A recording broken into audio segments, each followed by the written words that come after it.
Well, let's start with you. I was found under an oleander bush in Galveston at the age of about 7 months. Are you serious? And I thought that was a line for a second. so that my legal birth date is August 19th. I was probably born about February 17th of 1923. The newspaper commented on our little visitor, wondering what our little visitor from Mars thinks of our fair city, and that's how I became a science fiction fan. What city was this? Galveston, Texas. Under an oleander tree. Bush. Bush, what a beginning. Wrapped in Houston newspapers with the headlines torn off. And I was gurgling and, according to the paper, enjoyed the advances made by the policemen.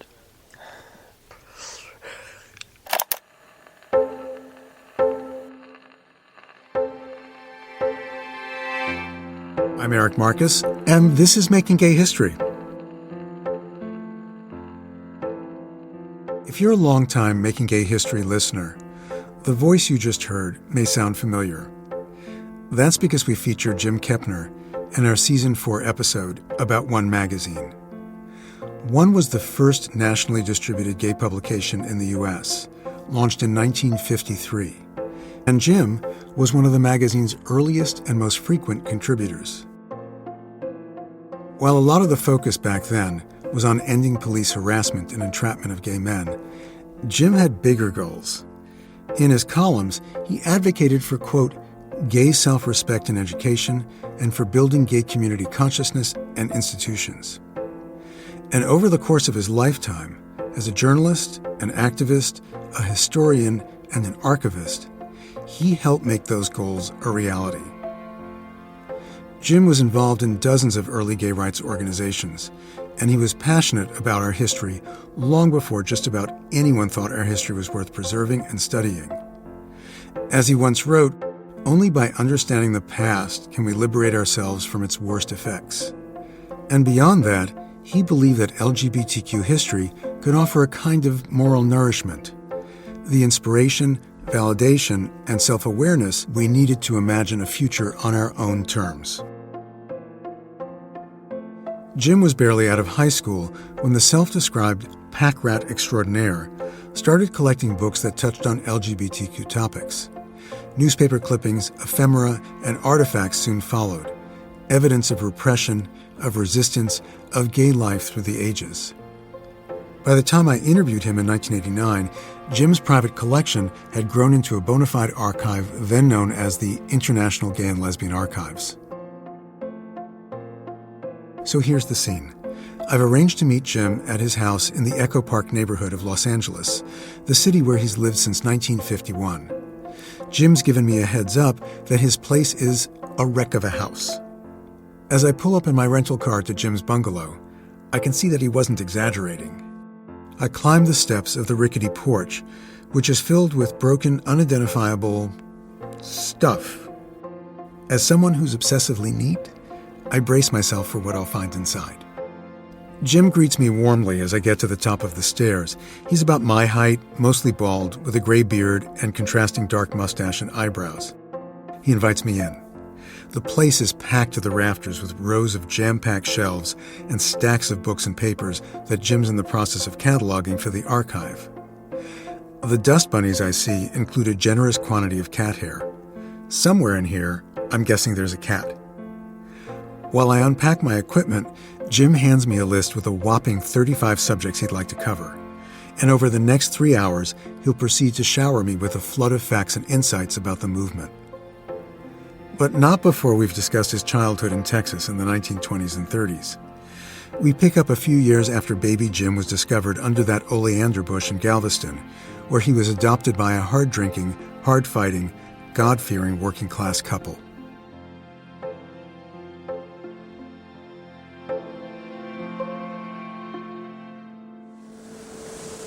Interview with Jim Kepner, Saturday, August 26, 1989. Location is the home of Jim Kepner in Los Angeles, California. Interviewer is Eric Marcus. Tape 1, Side 1. I was aware from the time I was 4 years old that I had a special feeling for males. I went to my father took me to the beach just before my 4th birthday, And out on the beach pavilion, there was a band playing while fireworks were going out off across the waves. And I was down in the middle of the crowd, knee-high to the crowd.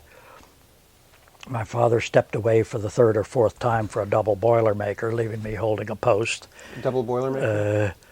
2 shots of whiskey in a can of beer. This was during Prohibition, of course, and liquor was not available anywhere except everywhere. And a young man picked me up, and I was just excited by the silky hair on his wrists and wanting to rub that, and knowing that you weren't supposed to do that. Even at 4? I knew you weren't supposed to do that. I knew you weren't supposed to let strange men pick you up, but this was just so wonderful. And, the band was playing the song "Dear Old Pal, How I Miss You, I'm Lonesome Tonight." Dear old pal, just to kiss you would make things seem right. Dear old pal, how I wish you would come back again. I would hug you once more tenderly. One of dozens of songs like that, popular at the time, and I knew I'd never see him again. I knew that it was necessary to get him to put me down before my father got back, or he'd get a tongue lashing for being so nice, holding me up where I could see everything. But you were in heaven. I was in heaven. And I had visions from the time I was 10 of meeting a guy named John, of having his family have a fatal accident, and so my family would adopt him. And then as soon as we were brothers, my family could take off for the hills too. And we could be brothers for the rest of our lives. And so a few times during school, I would confess to someone else whom I thought felt the same way, that the way everybody was supposed to feel about girls, I felt about guys. And in the 5th grade, it got all over school, and I had to transfer to the only other alternative in my part of town, the German Lutheran school, Missouri Synod, with both teachers members of the Nazi Party. And that was an interesting experience. What town was this? Houston. So in your teens, you were well aware of what you were. But I didn't know it was a category. When I discovered Horatio Alger Jr.'s novels, my aunt began sending them to me when I was 8 for birthday and Christmas. And immediately I was aware that there was an enormous central current in each of these novels of friendship or enmity between males that just sprung out of the page, whether between boys or between the boy and the Daddy Warbucks character who always saved him just as he was about to walk the plank. And I also noticed that in the last 3 paragraphs of each novel, the Daddy Warbucks turned out to have a stereotypically blonde, curly-haired, blue-ribboned, lacy-dressed daughter whom the boy married. And there was no electricity in that whatsoever. And so by the time I was 9 years old, I knew that was thrown in to please everybody else. Because this writing just went a little further with male feeling than I had come across before. And so I knew it was a cover-up. Later, when I read Willa Cather, I recognized the same thing in her on the other side. When did you first realize it was a category? Or was it a definable illness? Well, after I left the church, I went out on a triple date one night. The other 2 guys kept joking, "We're going to go all the way tonight." Blind date. My girl was eyebrowless, pleasant, scareder than I was, and probably more naive than I was. I thought that if we kissed the wrong way, one or the other of us would get pregnant, whatever that was, but I knew it was something terrible. How old were you? I was a year out of high school, and we had not had any sex education classes. We got some rum and coke, and she took a sip of it and apparently thought she had it and vomited on me. So the girls left. And it wasn't until a year later that I realized that all 3 of us guys relaxed. We had done our duty, we had made the attempt, and then they started talking about homosexuals. The boys did. Well, what are homosexuals, I asked. And I have a feeling this may be hindsight memory that my ears perked up like I had heard that open sesame I'd been waiting for when they first said the word, even if I supposedly didn't know what it meant. I knew Tommy and Bud were like I was. I knew a few others were, or thought a few others were. But so finally they said, well, that's when sailors are out at sea and there aren't any broads around and they can't get their rocks off, and I had to get two of those terms explained to me. And so they pissed and shit in one another's faces to get their rocks off. Well, I nearly vomited. But I knew instinctively that their definition was right, that they had defined me, even if that wasn't what I had any desire to do. Mm-hmm. Emotionally, when they gave the definition at the table, it was as if the aurora borealis had suddenly appeared in the sky above, and there were all these beautiful colors, and everything fit. And the answer I had been waiting for was there. And glory, glory, hallelujah. And by the next day I was investigating the possibility of joining the Navy or the Merchant Marine, but didn't. So then a few days later, our newspaper had a 3-page ad for the Haldeman Julius Little Blue Books.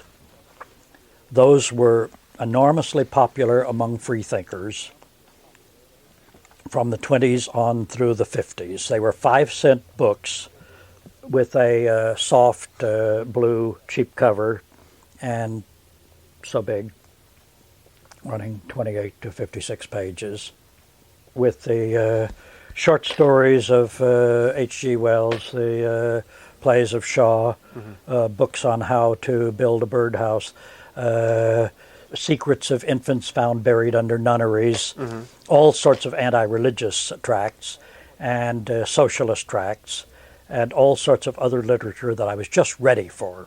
What year was this? Early 42.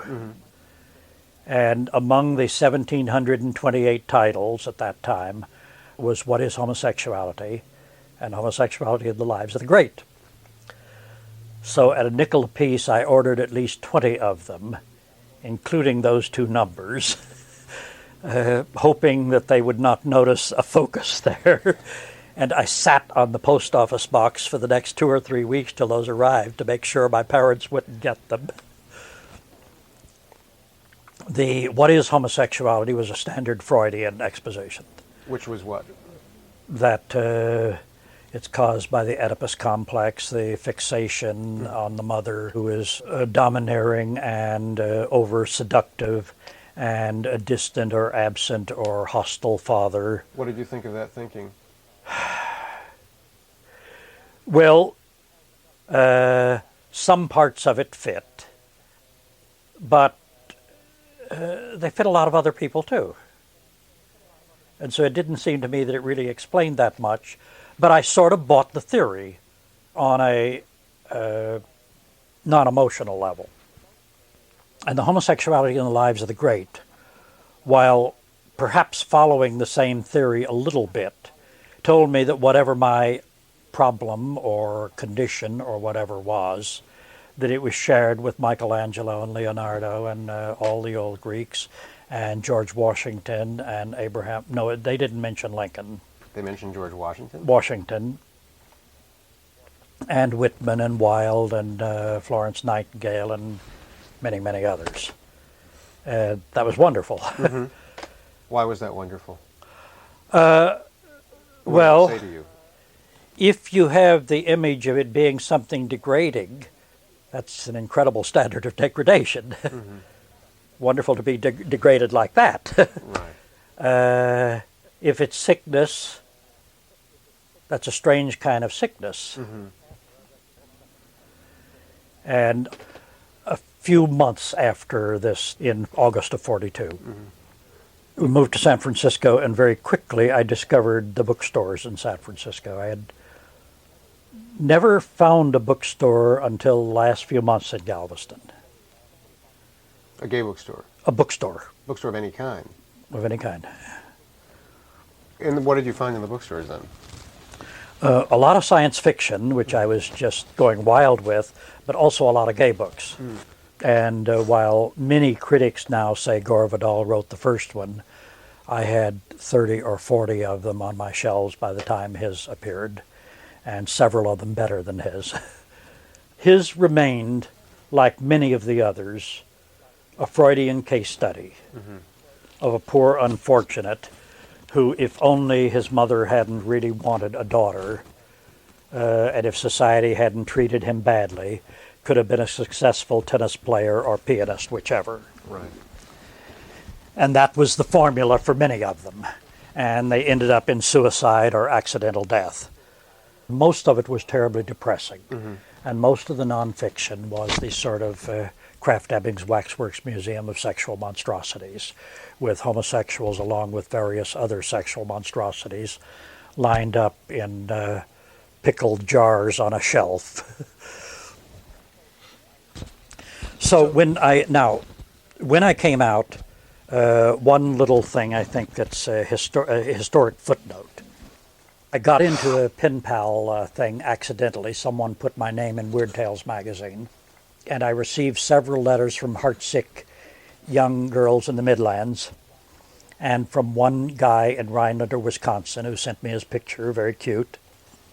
And we began the hinting process, which usually occupied 2 or 3 letters. When was it? When this was early 43. And you start by, well, you're interested in philosophy and poetry and biographies, but not very interested in sports, except maybe walking and running or walking and swimming. You could mention tennis, but it wasn't one of mine. Or ping pong or miniature golf. So then you name a few recent biographies or poets that you've read, but you don't start with people like Wilde or Whitman, but you can include Bacon, or some of the ones who are less specifically identified, and then you bring it up. And he asked if I had ever heard of the Sons of Hamady. No. And then he, after 2 or 3 letters, described this as a national homosexual rights secret organization, started in the 1880s, but fell apart due to bitch fights, which is naturally what gay groups do, according to the inbuilt homophobia of the day, and was reorganized in 34 and again fell apart during bitch fights and is now being reorganized with some senators and generals in leading roles and other important people like that. This is what he wrote you. And through 3 or 4 letters, how the hell do I join? And he kept being vague. Do you think this was a creation of his? Yeah. It was his fantasy, so far as I can tell. But I began receiving visits and letters from some of Wally's other correspondents and learned that I was national secretary. Of the Sons of Hamady. Well, that was a jolt because poor little me, I was a nobody with all of these senators and generals. Where the hell did they go? And how did I get to be secretary when he hadn't even told me how to join yet?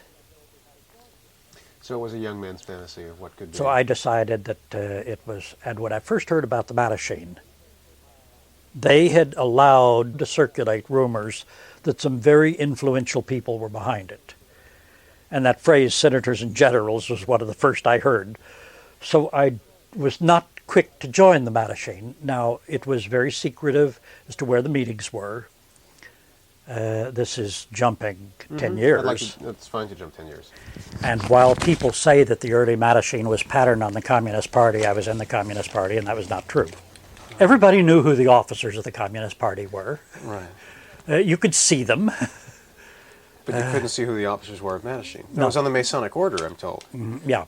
So you heard about Mattachine just through the grapevine? I heard about Mattachine through the grapevine, all over town. Everybody was buzzing about it. But I would occasionally hear where a meeting was taking place, but I didn't drive at the time. And the meetings would be in some other hilly area in another part of town, and I had to be at work at Vernon, 8 or 9 miles southeast of town, at midnight. Vernon, a suburb of LA. I was working for American Can, making milk cartons at the time. So depending on public transportation, there was simply no way to get up into Santa Monica Canyon or out in the Los Feliz Hills or so on. What did you hear the group was? What was the rumor? That it was a gay group and that it was very, very exciting. Nothing beyond that. They were discussing things, and that there were beginning to be some social activities, and that we're on the march. In the meantime, and this was, I moved here in 51, and some friends gave a housewarming, which turned into an every Thursday night and every Friday night party. And the Friday night party sometimes lasted till Monday morning. The place was crowded with a mixture of science fiction fans, gays, people I had met at Pershing Square, ex-radicals, and other assorted individuals. And 8 or 10 times I would take a few into the other room and discuss quietly starting a gay magazine or organization. And several times I would get 3 or 4 people who were interested, but you'd call them the next day and know that was party talk. What was the group to be? What group had you envisioned? Anything. Just to get together. Well, unlike most people, and this was part of the Marxist background and part of the science fiction background, I did not believe that society was static. Most gays did. And if you mention organizing, they'd say society hates us and always will. You can't change things. Well, I knew that society was changing in many ways and needed to change in lots of other ways. I instinctively took a political approach to social problems. Let's do something. Well, that was alien to most people, particularly most gays. And this was an enormously conservative, conformist period coming into the McCarthy era, and even before. Back to Mattachine now. Where was your first Mattachine meeting? In a big house in the Los Feliz Hills. And what was it? What did you find at the meeting? Well, you knocked at the door, and there was almost a Joe sent me sort of thing. There were about 180 people in the room, sitting everywhere, sitting even on the back of couches, all over the floor, standing. There was a circular stairway going up to a landing, and both of those were filled with people. Young people, old people, men, women? 80% men, 80% 30s or 85% 30s or younger. No underage. Mm-hmm. That was verboten. Mm-hmm. Were you shocked by that number of people? Quite shocked. Uh-huh. It was a lively discussion. The format was such that you couldn't tell who was running the meeting. There were unofficial co-chairs, but they were instructed not to act as if they were really running things, just to keep the discussion going. There was an announced topic. Which was, do you recall? Your memory is incredible. What do we do about these effeminate queens and these stalking butches who are giving us a bad name? Were there any effeminate queens or stalking butches at the meeting? Yes, they were the ones who were most worried about the problem. Were they aware of the irony of the... No, they were not. That may not be 100% true, but it was my feeling.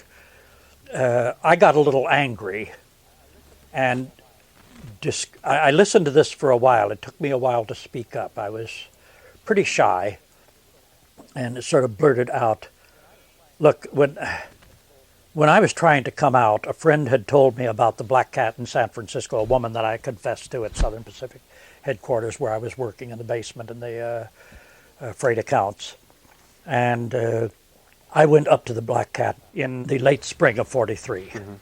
I was going to join my brothers and sisters for the first time. I was on a cloud of idealism, so high that I was walking on Montgomery 4 inches above the sidewalk. I got almost to the door. I think I touched the door, and all of a sudden, a whole bunch of San Francisco policemen burst through the door, coming in. I had by this time read several accounts of bar raids, so I knew what was happening. I wanted to do something, chivalric visions of mounting my white Charger and going to save my brothers and sisters, but instead I hid in the doorway across the street, feeling like shit, feeling cowardly, feeling guilty. And the first view I got of my brothers and sisters was about 12 or 15 drag queens and 12 or 15 butch numbers. Butch The Dykes. kind that would, no, Oh, man. no, men, the kind that would now be called clones. All holed out. And all of the clones were looking guilty as if they were being led to the fate which they so richly deserved. And all of the queens were struggling and sassing the cops. And it took me about a year and a half to understand why I felt good when I heard one of the queens scream at the policeman who was shoving her, "Don't shove, you bastard, or I'll bite your fucking balls off." That queen paid for that. They beat her. And beat 2 or 3 of the others. And I was still hiding in the doorway, wanting to do something, wanting to shout something, but I wouldn't have known what to shout. Right. So I just said, look, the queens were the only ones that ever fought. The queens were the only ones that made the bars that the rest of us could sneak into.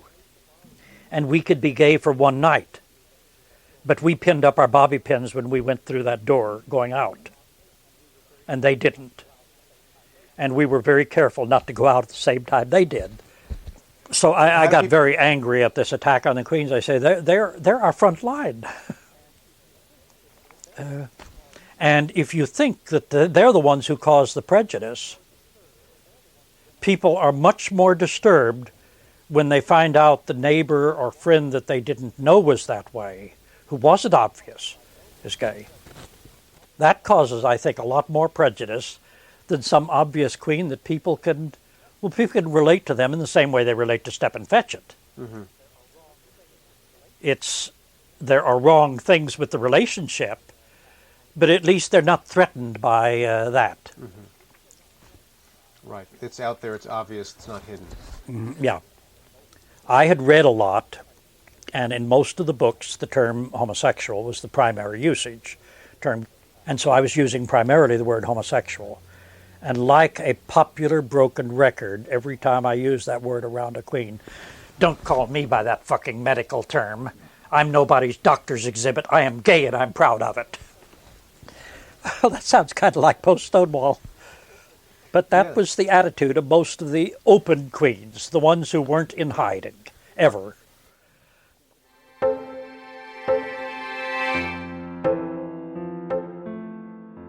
A few months after Jim attended his first Mattachine meeting, the founders of the group were ousted by more conservative challengers.